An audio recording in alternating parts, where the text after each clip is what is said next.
বলছি,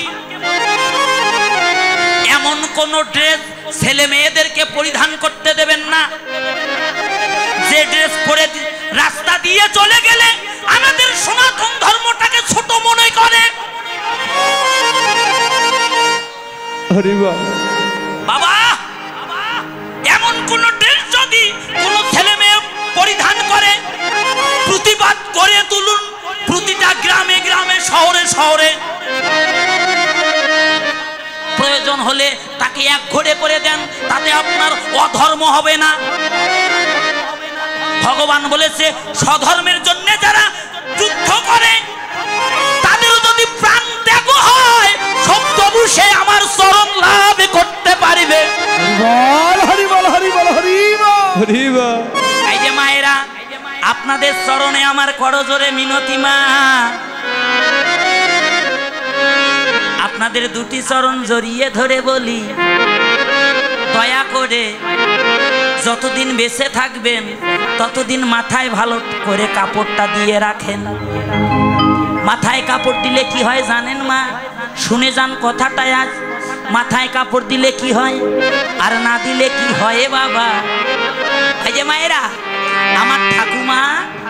আমার ঠাকুমা 93 বছর বয়সে দেহ রেখেছে। আমি তখন ছোট, ঠাকুমাকে দেখেছি।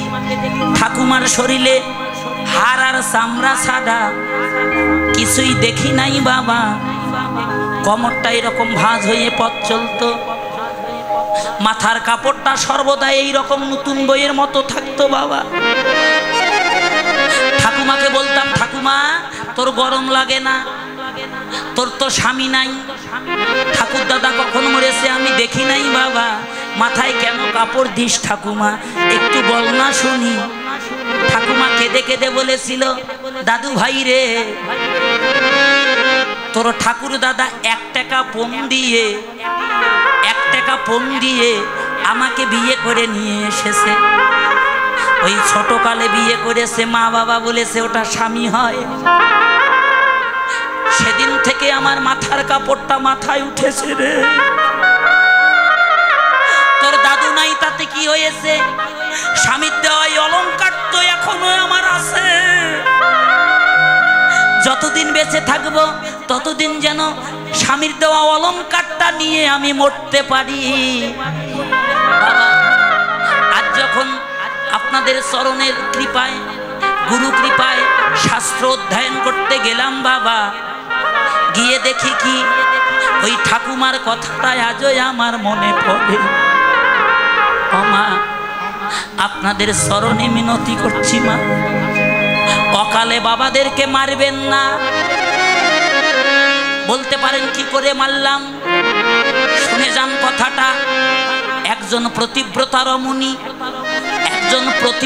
রমণী যদি শূন্য ললাট, একজন প্রতিব্রতা রমণীর যদি শূন্য ললাট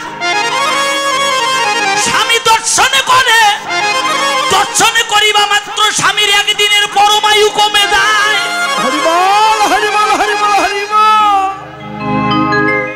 চন্দ্র সূর্য অগ্নি দেবতা 10কে সাক্ষী রেখে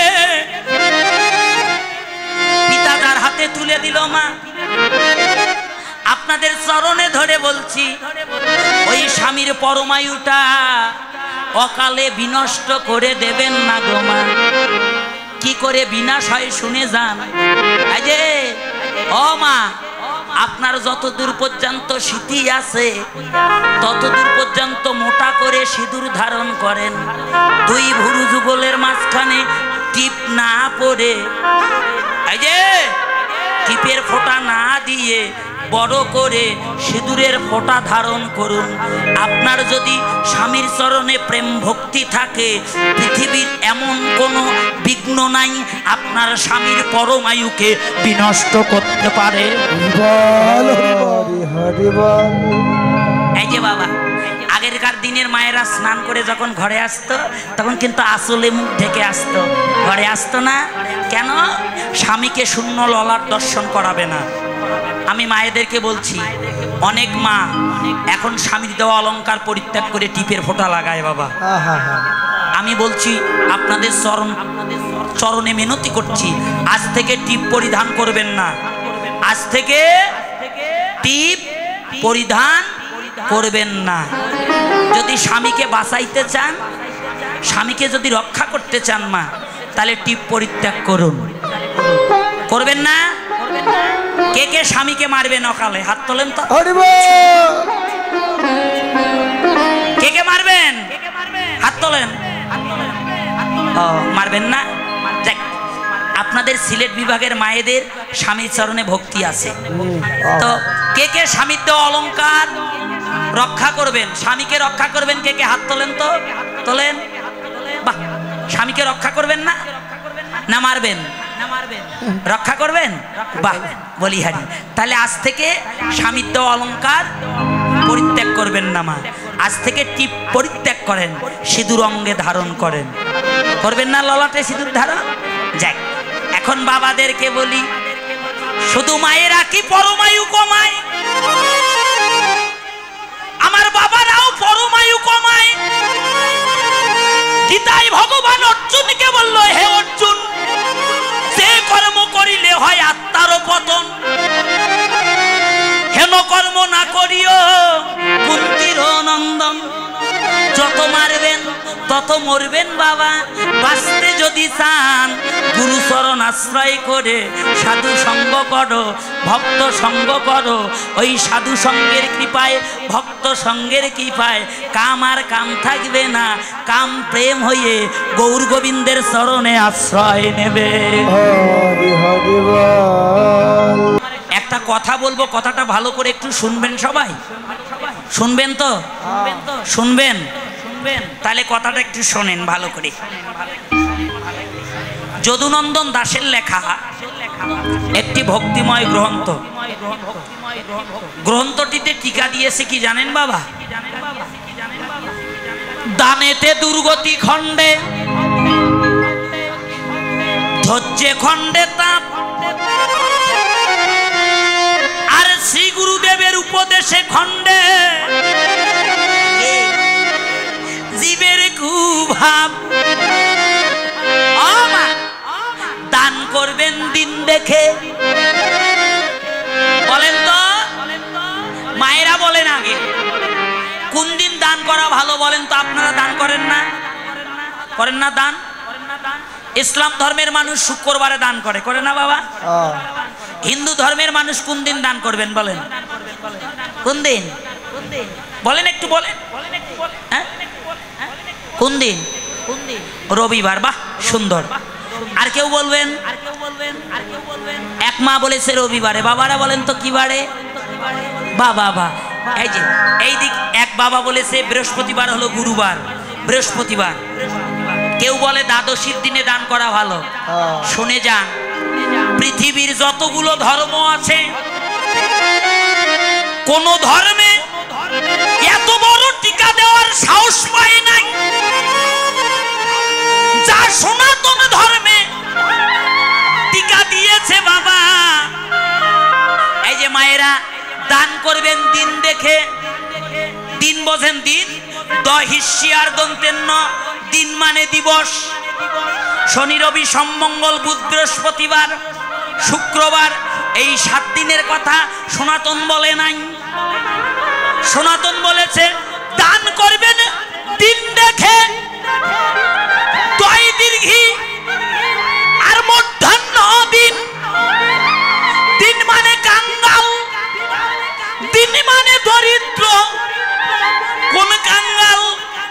যারা নিজের সুখের জন্য নয়, যারা ভগবত সুখের জন্য, ভগবানের সেবার জন্য, সাধুগুরু বৈষ্ণবের সেবার জন্য যারা কাঙ্গাল সাজে বাবা।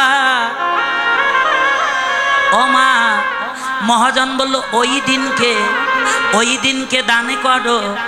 এই দান বিফলে যাবে না, এই দান মৃত্যুর পরে একদিন ভবপারের সম্বল হয়ে দাঁড়াবে। কিন্তু খুব কষ্ট পাই, খুব কষ্ট পাই বাবা। কারণ কি জানেন? আমাদের সনাতন ধর্মের মানুষের দান করার মন মানসিকতা নাই আমাদের। কে ঠিক বলি নেই বাবা? আমাদের পার্শ্ববর্তী ধর্ম ইসলাম 1 বছর যদি টিনের ঘরের মসজিদে সেজদা দেয়, পরের বছর গিয়ে দেখবেন 2 তলা ভিত্তি উঠেছে। যে রিস্কা চালিয়ে ভাত খায় সেও 10 বস্তা মন্দিরের জন্য সিমেন্ট দান করে।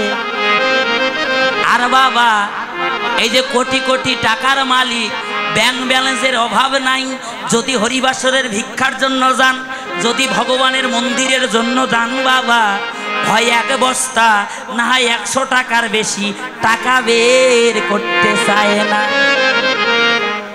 এই ইতিহাস খুঁজে দেখেন তো, আমাদের মতো ধনী পৃথিবীতে কেউ ছিল বাবা? আমাদের পূর্বপুরুষরা 300 বিঘা 400 বিঘা 500 বিঘা জমির মালিক ছিল না? আজকে নাই কেন?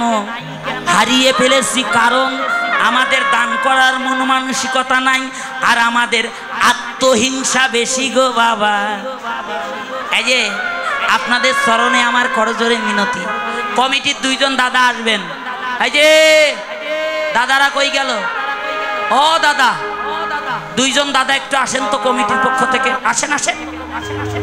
হ্যাঁ আসেন। আজকে এই মহাযোগে দান করবেন আপনারা। আপনাদের চরণে আমার অনুরোধ, এই দান বিফলে যাবে না। প্রথমে ভগবানের সেবা হবে, তারপর ভক্তের সেবা হবে, বৈষ্ণবের সেবা হবে। হয়তো এই দানের গুণে একদিন উদ্ধার করে যেতে পারবেন। নিতাই গৌর হরি বল।